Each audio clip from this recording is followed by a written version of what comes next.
All right, it is week 3 of your work with us. And right now, you have finished your scorecards. You've done all your tests except potentially the Dutch test, which you may be waiting for your cycle to sync up with, but you'll be doing it soon and you are doing the work. You've also learned about upper limits last week in our video series. If you have not checked out that video yet, I encourage you to go back in your email sequence and look for our week 2 email. And just that is an incredible training that we have on how your brain can be reprogrammed to be comfortable as at increased amounts of happiness. So you've learned how you can expand your upper limit through that training, and that as a part of your body healing, you're able to increase your capacity for health and happiness by expanding your upper limit. As a part of that, you also wrote out declarations, which was some of your homework for last week's video, on a note card or a sticky note or on your bathroom mirror. And you have been probably repeating out loud to yourself that declaration as a way to speak to the subconscious mind and help change your brain and train your brain. So you're off to a great start. It is a great time. I've sent you, if you have sent in all of your labs, we are now waiting for your results to be emailed to us. And once all of your results come in, we'll let you know, and you'll be able to schedule your results call to talk with us about your lab results, what we found, what that means about your body, and the customized health plan that we recommend to get the results you want. Also, if you see the curtain moving, that's because my cat is there. So she's clearly having fun. So you are getting even closer to the change and transformation that you are looking for, and you are doing the work. I'm so proud of you. So for this week's video, we're just going to continue talking through the upper limit, and I'm going to walk you through a worksheet that is linked in your email. I encourage you to print out that worksheet with me as I talk through it and walk through it right now on this call. You can just pause the video, print it out, bring it back, or if you're on your computer, you can always just pull up that worksheet and look at it while I am talking through it on today's video. So this worksheet is all about digging into your upper limit. And if you remember from last week's video, the upper limit, one of the ways we can consider describing it is almost like your internal thermostat. How hot are you? How hot do you feel comfortable being? How much happiness, success, and abundance feels safe in your body? Or is there any place that you're hitting right now where you are pulling back and saying that much happiness actually is triggering worry thoughts, and you are cueing things in your body? Your brain is cueing things that is cooling you down and lowering the level of your temperature or your happiness, as we would say, the happiness, success, and abundance that you are currently experiencing in your mind, in your body, in your health, in your wealth, in your relationships. So the worksheet that you have gives you an opportunity to evaluate your upper limit and write down a temperature, how hot you are. There is no right and wrong answer. There's no accurate, no one's going to actually say what your temperature really is. This is something for yourself, something for you to have a moment and think, if you had to give yourself a number, what would that number be for your current upper limit? I've given you a recommendation to make freezing a baseline temperature, as in like 0 degrees Celsius or 32 degrees Fahrenheit. That if you just feel like that'd be a baseline, like, wow, happiness doesn't feel comfortable to me, that might be a recommendation of what you would put on your thermometer. But other than that, the sky's the limit. So as you're thinking through what your temperature might be, think through the major categories of our upper limit, which is health, wealth, and relationships. Think about where you stand with each of these. And none of this has to necessarily do with how wealthy or healthy or how many relationships you have, but it's more an evaluation of how comfortable you are with experiencing happiness, success, and abundance in all those areas. For example, have you ever noticed that on a good day of health, where maybe your pain is lower or you have you're less foggy headed, you might self-sabotage by not getting out of bed or doing other things that you value? Have you ever noticed that a good physical health day, you often feel mentally down or anxious or worried about what your health will be like the next day, instead of being present and in the moment and enjoying the happiness of that good health day? Do you ever feel, or how would you feel if your income doubled? If something happened and it doubled your income, what emotions would you feel? And do you feel as you imagine that? Do you feel excited? Do you feel worried? Do you feel skeptical? What are the emotions that come up with that? And that is another example of feeling out what our upper limit is. Can you say no to others when they ask you for something, to join one more event or to bake a batch of cookies for a bake sale? How easy is it for you to say no? How would you feel if you said no to someone who is requesting your time, advice, or help? Do you feel guilty? Do you feel that you ought to or you should?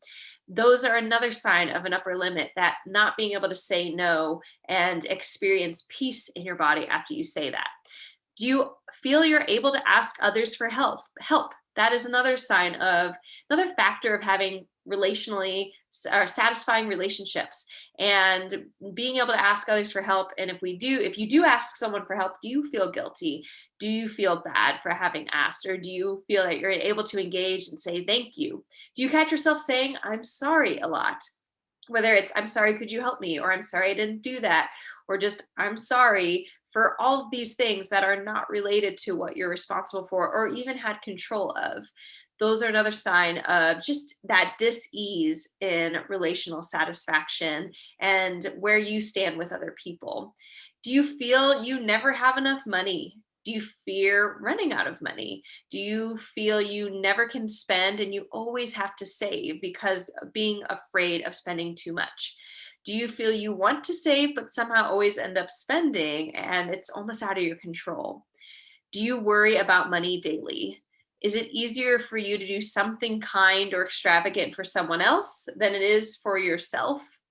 What would it feel like to be at peace with money, to feel you had enough, and to feel comfortable spending on yourself? These are all questions that touch on the upper limit. Our circumstances can change, how much money we're making, how much wealth we have, or how much health we have, or how much relational satisfaction we have. But our upper limit can be more rigid than our circumstances even. Your income might increase, your health might increase, your relational satisfaction might increase, and yet you can still, and we can all still feel tense and anxious. What if it doesn't? And it can be not even in the area of health. Maybe your health improves, but suddenly you're becoming worried about your wealth or about your relationship with your spouse or partner or children. And those are, again, signs that we're triggering the upper limit. Again, if you didn't watch the video from before, it'll make a little bit more sense. Or you can also check out some of the resources I'm about to mention that are in your worksheet. So these are all upper limit problems. Even when you feel like you have enough in all of these areas, enough health, enough wealth, enough relational satisfaction, you can still feel like you don't have enough. And that's an upper limit problem.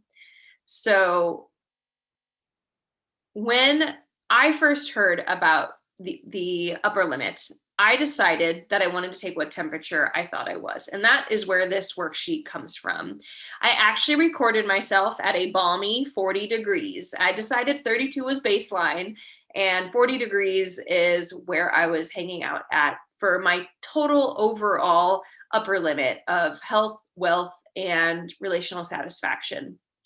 My strongest area was relational satisfaction, and health and wealth were in the pits because I was really sick when I read this book for the first time, and I was also freshly out of college. So that was fun. So no kidding, 40 degrees. I read The Big Leap, which brings up the upper limit, in 2018. So at the time of this recording in 2021, that was 3 years ago. And I have reread that book and reused its principles multiple times and throughout the years since 2018.